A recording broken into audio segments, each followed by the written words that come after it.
The movie start with Jady and his twin brother Moke trying to open a safe box they had stole. Jady start his plan to open the box by making explosive device after then place the explosive device on the safe and blow up the box, but the box was a strong safe, the explosion has nothing on it. Uncle Crabcake was sitting on a chair watching as they both struggle. He begins to mock their plans saying, "Your dumbass twin gonna try his tricks, say that again, and am gonna kick your ass." Jady reply, it now comes his twin brother Moke to open the box. Jady is good in devising plan where his twin brother Moke is good with the hand jobs, so the twin brother Moke start with different pattern on the safe locker until he got it right and the safe open.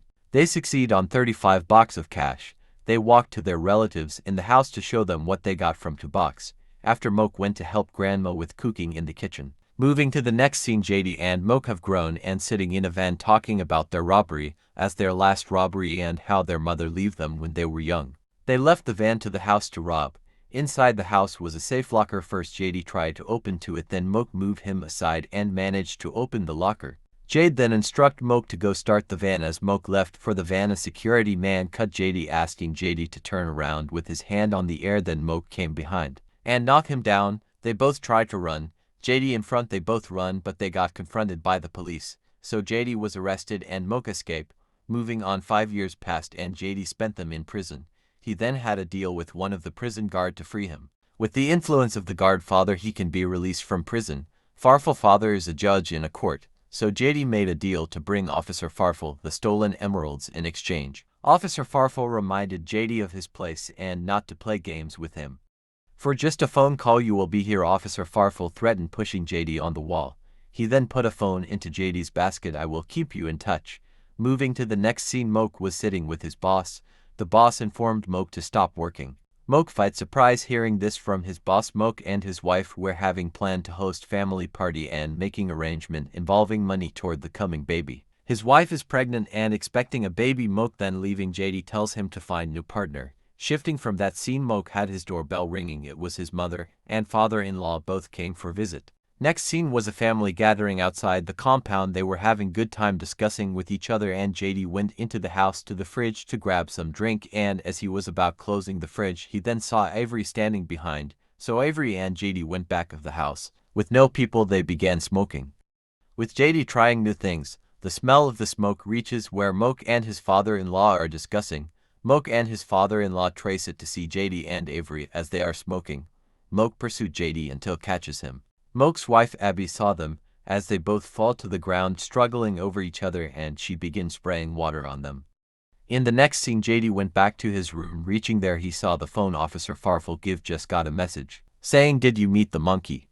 See you soon," with emeralds emoji. Immediately as he is about to drop the phone, Officer Farful pick him and throw him into the bathtub and start to drown him. As he released him, he asked, "Where is your phone?" He continue, "What's up, you don't like it? So how come it's not on you, huh?" He keep asking, "Where did you go, huh?" Then Jady answered, "Nowhere. Come on, I'll just grab some grubs." Farful then dropped the phone saying, "From now on this stay with you, so we made a deal. Where's my emeralds? What's the holdup?" Jady replied that, "I am making an arrangement." Jady continue explaining, "But it takes time. I got a lot of talent. Talent? Yay, but I can't do it all by myself." Officer Farful took out gun from his pocket and Jady grow scared as he shout, "What is that?" Officer Farful put Jady hand on the gun for his fingerprint on it. Farful then asked if he had told anyone about their deal. Jady responds, "No." Then Farful said, "Good doggy," and then hit Jady on the face, and Jady fell unconscious. In the next scene, Jady wakes up on a bed with Moke calling 911 for help. Moke asks, "What happened?" "It was the guy I told you about. He came to pay me a visit." Jady reply, "Is he going to clip you?" Moke asked, feeling concerned. Jady then said, "Paying the price for getting copped in that warehouse. I guess not all of us get second chance." When Moke heard Jady condition he had to help, Moke called his wife on the phone to tell her about their journey, saying it will last for 2 days. After he talked to his wife on phone, she agreed. So they start driving and begin discussing. Moke begins to tell Jady how he never actually talked to Freddie Unk at the legal clinic. "Because I didn't want to see you, and it's the coin I blew like fuse and stayed away." Jady know that there's reason Moke didn't visit or give him a call in the prison. After they had hours drive, they stopped to at a lodge to some rest. The room have 1 bed and can contain either of them. They then play some game. The winner sleep on the bed. Moke wins but asks Jady to take the bed instead. Jady refused, so they both did not sleep on the bed. The next morning Farful came looking for Jady in his apartment, but could not find him there. But his phone tracker showed that Jady was in the house. He traced the tracker and see phone in the toilet bin flushed in another. Seeing Jady and Moke are in different house, Jady requests to go see a friend he had met online when he was in prison. So they both went to see this new friend. They arrived at the door. Jady knocked at the door. When she came out, both were excited to see each other face to face. She asked them to come in. Then inside the house they started discussing how they know each other. They decide to have some privacy in the room. They then leave Moke with the drinks in the fridge and ask him not to touch the juice with green color because it belongs to Samuel. As Jady and his friend are in the room playing, Samuel came inside the house. Moke and Samuel start to communicate. It turns out Moke did not understand how to communicate with Samuel, so the situation went out of control and caused some chaos. Both Jady and Moke were then thrown out of the house. They both drive to their room. Jady was having his bath. Moke started going through Jady's bag and saw a letter from their mother to Jady. Moke then asked Jady how long he has been communicating with their mom. Jady then replied about 4 months. Moke became obsessed about the secret and how they treated him as person. Too much of emotion. Moke then ran out of the room. Jady followed him outside as they continued to argue. Then their mother came out of the room next to them. When Moke sees her, he was shocked. He moved backward and fall to the ground. He has been carried to an ambulance. He was been checked and nothing serious had happened from the fall. The doctor said he is a little overweight and advised him to do little exercises. Jady and their mom was standing behind hoping nothing happened to him. In the next scene they went to have some drink and begin to talk. Moke tells his mom how it has been 30 years and not seen each other. She left them when they were 15 years of age. So their mom start to explain how she and her boyfriend run. It turns out that she and her boyfriend Glenn coming from their robbery, and the boyfriend got shot. They came to grab some bag and say how sorry they feel missing the Thanksgiving. They ran back to their car and moved with the police chasing them. Glenn realized the beauty of the emeralds he is holding and thought of securing them from the police by swallowing them while they managed to escape. She also tell them and how the police were after them and how her boyfriend died and how she buried him. Also and how the government was searching for her for years, so she felt her children have been without her and is better if she did not return. After long discussions, they then had some funs together. They wake up the next morning. They got prepared as they entered a car with Moke driving and Jady and their mom with sunglasses on sitting at the back. Moke then set out to steal a construction machine. While Jady and their mom are waiting in the car, Moke then brought the construction machine. They both head to where their mom buried Glenn. Reaching the place, it turns out the place is now a golf court. Moke start to dig while their mother was looking for incoming stranger. After digging for time, Moke finally see the course. Moke and Jady decide to play a game to decide who will drive the machine with the course. Moke wins, but Jady start arguing, so Moke decide to do it. They were then been chased by the security men of the golf court. They managed to get away, so they begin to celebrate their successful mission. While they celebrate, Moke learned that Jady was responsible for him losing his job. He angrily pushed Jady inside the grave they dig to bury Glenn. He then walked away. He then walked to a stream side and sat down. Their mom walked to him. She told him how she is happy about the coming babe. Moke told her it's a girl. Moke was curious about their mother coming back after this year, so he then asked her, why did you come back? Is it for the money, right? He asked, but the mother never really answered. As they were discussing, Jady is on the machine eating some snacks. He got interrupted by Officer Farful. Grabbed him on the back and threw him down. Farful asked Jady, where is the emerald? You dig it or you buried it, officer? Farful then takes the emeralds and throw them to the bush. He had no idea that it's the emerald. Moke then came from nowhere and knocked Officer Farful to the ground. He came on top of Farful as he begins to hit him with some blow.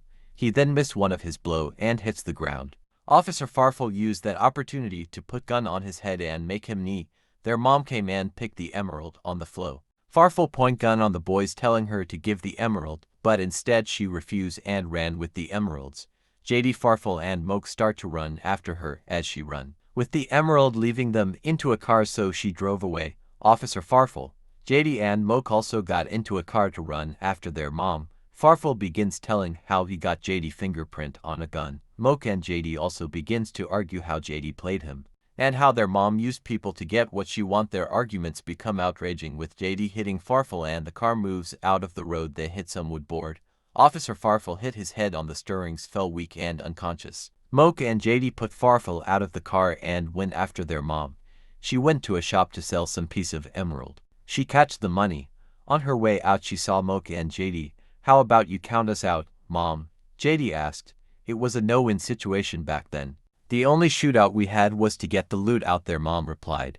She continues, "Either one of you would have done the same, and be absolutely right." Moke then say, "Just count out our cut." She then said, "I did what I felt was best." Jady replied, "Your best never involve us though." After she kept silence for a while she burst out saying, "It's mine," then she start running. Jady and Moke pursued her. She ran across the street into a house. Moke and Jady followed her in and start looking for her. Moke then later got her. Both started drag the bag full of money. Moke forced it out of her hand with Moke pulling backward as he loses control so the bag falls down. Jady picked the bag. The Moke start to think if Jady will run with the money. Officer Farful then show up with a big gun and shoot. Jady run to hide. Moke runs to join him, asking if he is running with the money. Jady then said, "What do you think?" They then settle to work as team and come up with a plan. Jady and Moke step out with the bag on their hand in front of Farful. Farful requests them to hand the money to him. Jady then drop the bag on the floor. Farful insists he should walk to him with the money, so Jady say he will do that on one condition: if he let his twin brother go home to his wife and family. So Moke then thought that Jady is tried to make him leave. Then Jady and Officer Farful will share the money. Moke then disagreed to the condition and begins to argue with Jady, so Officer Farful then tell to shift from the money as he walked to the bag. When he opened the bag he got sprayed on the face by spray can with liquid on it. This was the plane Jady and Moke were playing, so Officer Farful gun went off, shooting explosive cylinder, and cause chaos make the Christmas tree fall on him and got stuck. Moke and Jady finally got free from Officer Farful. Their mom later walked to them and say, "Where is my money?" Moke replied, "It's here. Keep an eye." Then she replied, "May I?" as she took the gun from Jady. She gave herself to the police while Moke and Jady used the other direction and escaped. Moving to the next scene, Moke brought some money to the judge. The judge was holding the gun with Jady finger print on it. Moke offered the judge the money to get to gun. All the judge loved money like his son Farful. Though he said his son was useless, he gave the gun to Moke and took the money. Moke returned home late from the family dinner. The family forgave him so they start the dinner. Just before they begin, Jady walk in. They welcome him. They all enjoy their dinner together. After dinner Moke set to wash the dishes. Later Jady joined him in the kitchen. They begin talking about their shares, how they use it. Jady say how he put it in an account under a name Blueberry. Turns out that is the name for Moke's unborn child. They both discuss and laugh. The next scene, 6 months has passed, and they went to visit their mom in prison with Blueberry. Their mom asked of her name, so Moke said Blue, but Jady argued it's Blueberry as the full name. They both dragged.